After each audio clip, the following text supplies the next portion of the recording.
Okay, so hi, my name is Teresa, and I am a new puppy mom, and I've searched many different vlogs on the internet that vlog about puppies, but I haven't seen anything that is consistent as a weekly vlog. So I thought it'd be cool for me to kind of start one and let people know exactly what they're expecting when they get a puppy.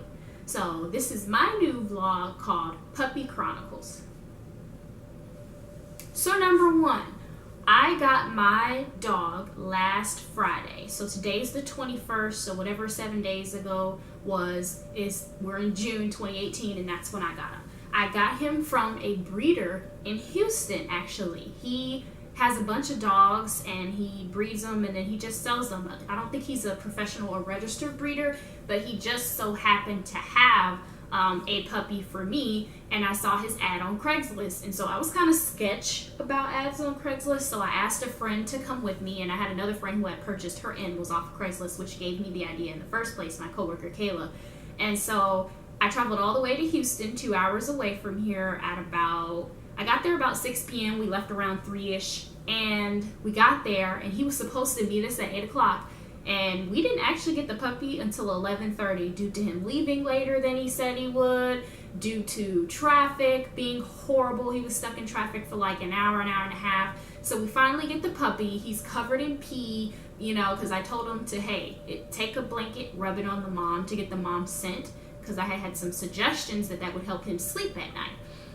So he was covered in pee, and he was like, he wasn't scared of me. When I picked him up, he immediately began to wag his tail. He was giving me kisses. Everything was going well. I was like, this is going to be great. I got a new puppy. But there's a lot of things that I did not take into account about the puppy. In fact, as now, if you see me peeking over my shoulders, because I'm trying to make sure he's not getting into anything.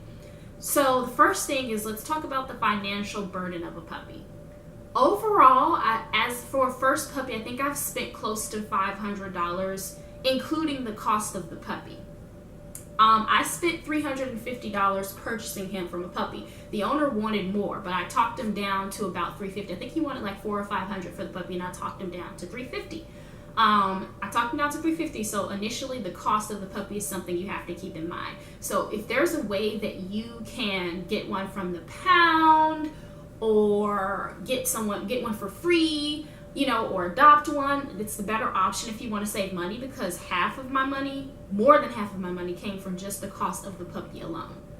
Okay, then I spent, I think, $150 on everything else the puppy needs. So here's a list of things that you will probably need before you get the puppy. Don't wait until you get them. Get this before, because that's what I did.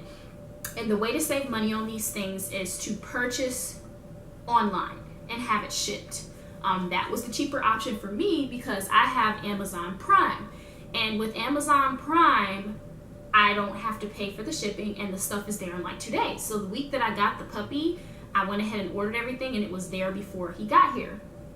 So some of the things you're gonna need.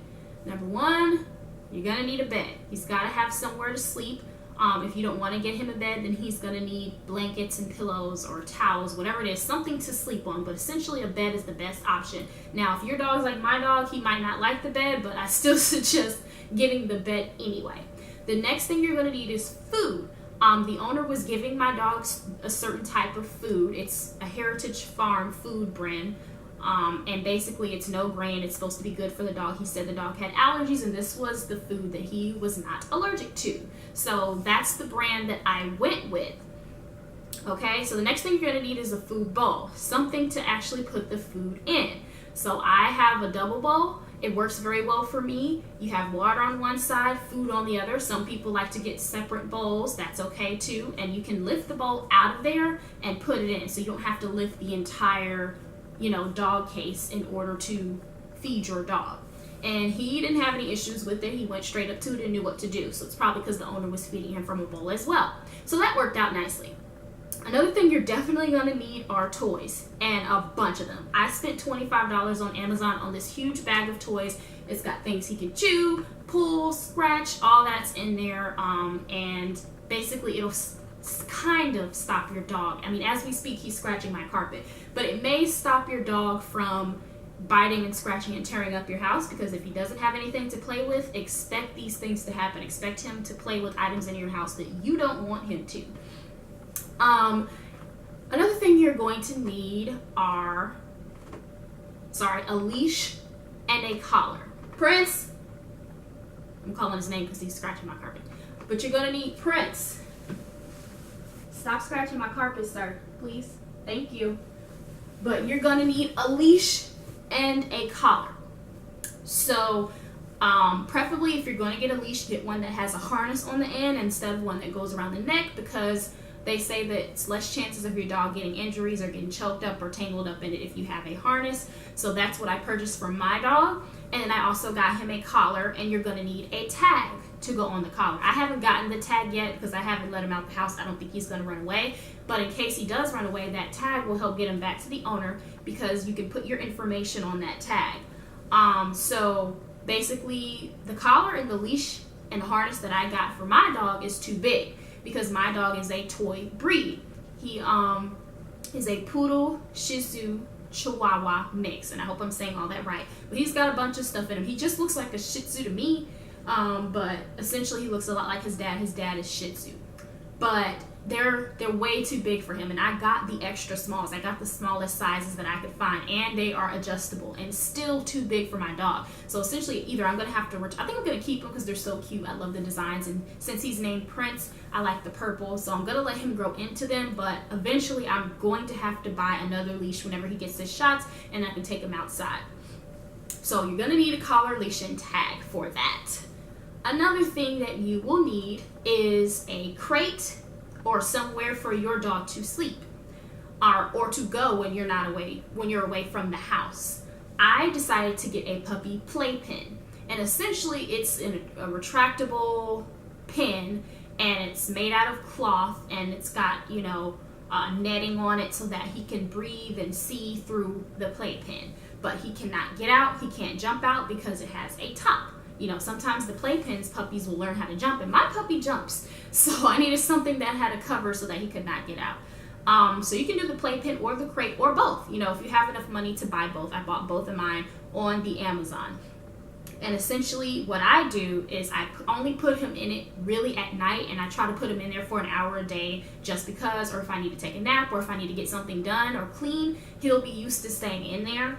And so inside of his playpen, I put a towel, I put his bed, and then when it's time at night, I put his toys in there. And I also put his porch potty in there, which we'll get to in a second. So that way if he has to go at night, there's somewhere for him to go that's not all over his pen. So either way, if you get the puppy playpen that's like mine, or you get the one with the bars, you need somewhere where the puppy can be restrained so that he's not running around when you need to get stuff done or to leave the house. I would also suggest, I haven't gotten this yet, but a puppy gate. So that's just something you can put between the doors or between a certain area of the house that you don't want the dog to go to. So if you're cool with your dog kind of running free around the house, you can get a puppy gate and put the puppy gate in the house. And that way, hold on, let me check. What is he doing? Okay, just making sure. You gotta honestly watch your dog all day. But if you put the puppy gate somewhere you don't want to go to the dog, for me, my dog isn't going to be allowed in the kitchen. So once I do get my puppy gate, I'm going to put the puppy gate in the kitchen. So that way he can't get in the kitchen if I don't want him to. Or if you don't want him in your bedroom, you put the puppy gate between the doors of the bedroom, he can't go in there. Or you just don't want him in certain areas when you leave the house. You don't want him to mess with the cords where your TV is. You can put the puppy gate there, puppy won't go there. So that's something I suggest. I haven't gotten it yet because I don't really let him go outside of 1 or 2 rooms in my house, which is my bathroom and my bedroom. So he sleeps in my bedroom, and when I'm away from the house, he's in the bathroom. So that just kind of keeps him from roaming all over the house and, getting into things. The next thing you'll need is doggy shampoo and a brush. Something you can clean him with too would help. As far as the hygiene, I'd suggest a toothbrush and toothpaste too. People are telling me I'm going to have to start doing that, but he's apparently going to lose these teeth, so I haven't stressed the toothbrush thing yet. But the dog is going to get into things, and he's going to stink. My dog peed on himself, so I had to wash him the first day.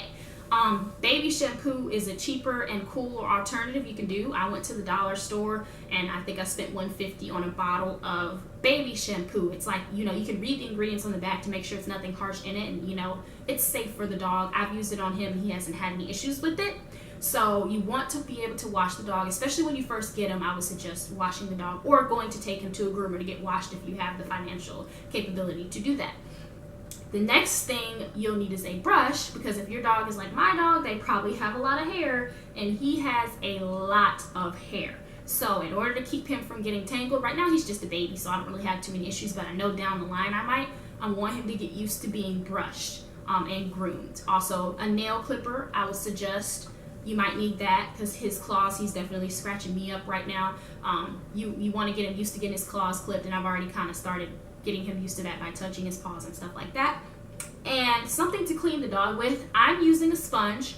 That tends to work for him, but if you don't want to use a sponge, you can use an actual puppy cleaning material. I already had a sponge at the house that I wasn't using, so that's what I used to clean him with. And then, yeah, so those are some things that your puppy's going to need. Something else is you're going to want to get him some treats, something to reward him with and to lure him to do things that he might not do on his own. I've been training him to sit, and he's been doing okay with it, but he still gets a little jumpy when I get the treats out. At first, he didn't care about them at all, but then when he tasted them, he was like, hold on. So now he really likes his treats. So get a bag of treats so you can start training your dog. You can use it to lure him into the crate if he doesn't want to go in there. You can do it, you can use it to, you know, just because he did a good job, say he peed where he was supposed to or pooped where he was supposed to, and you can give it to him. Anything like that, you want to reward your dog as much as possible so they associate good behavior with rewards. Another thing you'll probably need is a carrying case. That's something I actually haven't gotten yet either because he won't be going anywhere. But something to put the dog in when you want to travel or go on a plane or take him to the vet, take him to the store, whatever the case may be. You need something to put him in because if you get into a car accident, your dog can, you know, it has no restraint, it has no seatbelt, so it'll roll and he could very well get hurt. So it's safer to put him inside of a crate. So if something does happen in the car, he will be protected, and also to keep him from hurting himself or getting into anything in your car, and it'll be easier to take him around everywhere. So that is a list of things that you'll need when you first get your puppy.